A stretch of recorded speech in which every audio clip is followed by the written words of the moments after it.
Welcome on the channel. It should be a video about voltage divider, but how usually it starts drifting to the other place.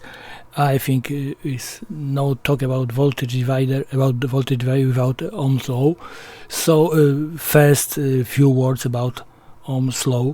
Forget about definition, magic triangles and other theory stuff. Of course, in life we leave few things on the side to simplify everything, at least for me. For me the best formula to understand how the Ohm's law formula is same formula, just like a image of this formula looks like is resistance voltage by current. More digestible we can write, so this is 1 ohm is 1 volt divided by 1 ampere. Looks more understandable, I think. And if we want to translate it to the human language, it means if we draw 1 ampere of current through 1 ohm resistor, the voltage drop on this resistor will be 1 volt. Okay, before we starting do any experiments, we have to write also formula for power. The power is a voltage times current. It means again 1 watt is a 1 volt times 1 ampere. So it means when we draw 1 ampere of current and we have dropout of 1 volt on this component, we will dissipate 1 watt of power. And from this formula we pull out, so voltage from this. So if it's came, so voltage, volt is, we move it to this and we get, so power dissipation, let's say, is a power is air times current, and current, so power we have resistance and square current. So this is important information. So current is in a square. So means if we draw the current through this resistor, what we have here, so we have, let's say, plus 1 volt. Here is a 0 because this is ground, and this and we draw current equal 1 amp. Here we get 1 volt drop. Okay, because in real life it's hard to measure, especially on the bench, it's hard to measure 1 volt and 1 ohm. This is really special with 1 ohm for like a kind of testing or experiment if it's true or not. We choose bit different values, so I choose resistance 40 ohms and let's say voltage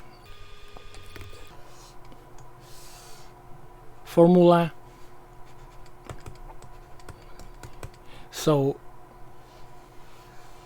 because we have given 40 ohms and 12 volts, so we just calculate the current, so it means current will be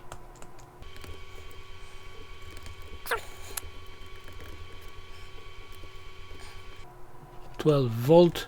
I don't like this marking the voltage like a V, because it starts like a mixing with like a matrix of these volts. So okay, but it's as is 40 ohms, so it's 0.3 amp. If we take this resistor 40 ohms we change this voltage for plus 12, it should be current flowing through this should be 0.3 amp. If we split this resistor in two, so this is resistor which I have 20 ohm and this is 20 ohm, together is a total 40, it doesn't change anything, it's still flowing the current 0.3 amp and should flow, yes, because it's what flow here and goes here is a like pipe with water. If it's not leaks, it's still same, and we have same voltage here plus 12 volt. Okay, here's our like a testing experimental setup. We have two resistors, 20 ohm together 40 ohm, 5%, so it's more or less 40. We have this meter measure the voltage across these resistors, nearly 12 volt. I set 12 volt on benchmark supply, and we have current nearly 0.3 amp, so it's matching our calculation. So, but let's say what will be if we create kind of leak. Okay, so let's create kind of a leak maybe.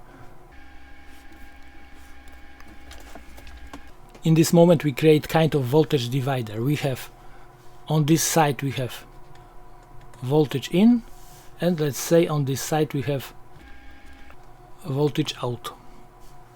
So what will be this voltage? Because current what we have here, we have half of resistance, so is it 20 ohms. So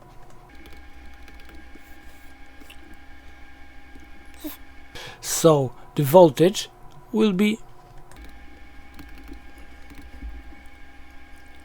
0.3 times 20,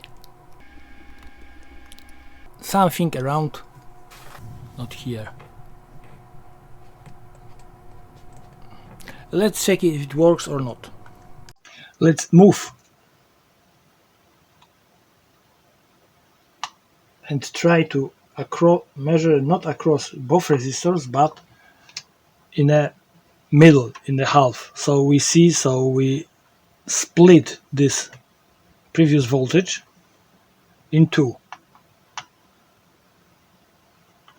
So come on, okay, a lot of oxidation on this ends. So we see, so we create kind of voltage divider, so we can, let's say, convert, it's not converting 12 volt to 6 volt.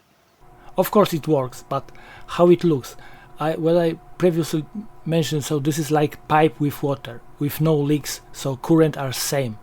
But when we start measuring the voltage here, we just measure potential. Modern meters have very high internal impedance and resistance, and they don't pull nearly, it's like a picoamperes of current. So this is something like, you know, is real no leaks. But if we start pulling the current here, nice and easy. But what's happened if we connect any load to this point? This bulb should take something around 0.3 amp.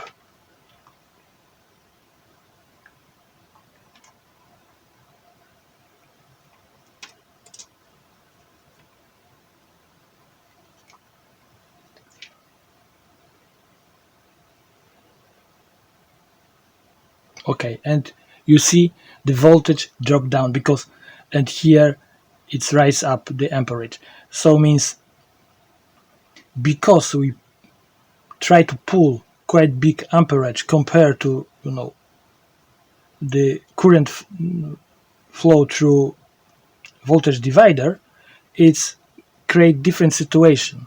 It's increase amperage and change the point where we divide the voltage. So it means the voltage divider can be used for bias of, I don't know, operation amplifier, which draw nearly nothing. Situation change because this is not like a pipe with flow of the water. Sealed pipe, something starts leaking here and it's changed the situation. It means the current will change and the voltage also will change because the current is changed, is interconnected. So means we can create such a voltage divider, even with let's say a few of them.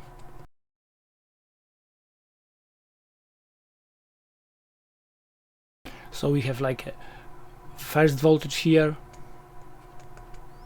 second voltage here, but we cannot use it for powering anything.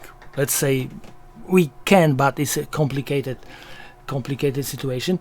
Usually when we're using voltage divider, we're using it for bias of, I don't know, let's say op amp, because they have like a very high internal resistance and impedance, and they physically not, they pull some, draw some current, but current multiplied by 2. So after some mixing with this formula, we get the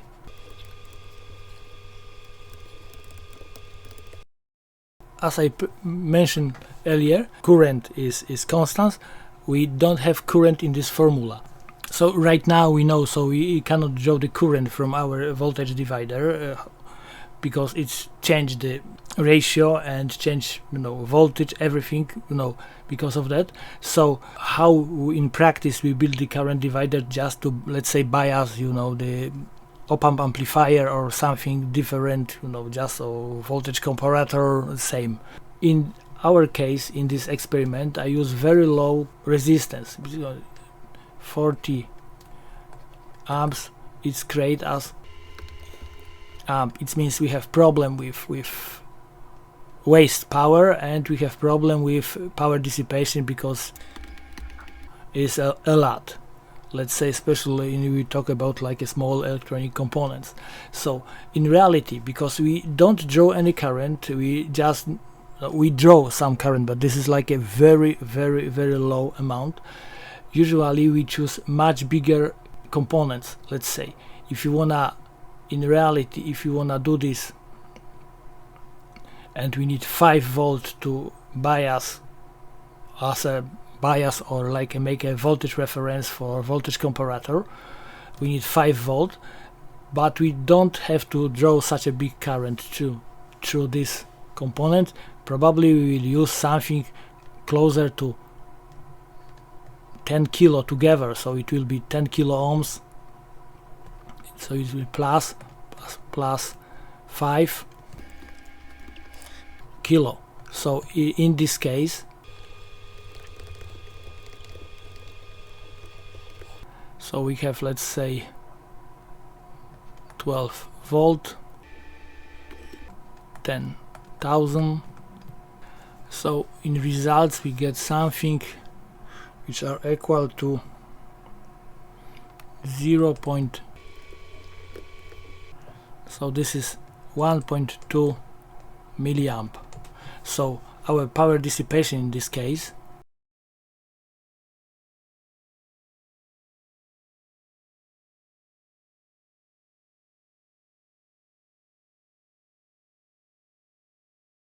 so we can use small components to make this voltage divider.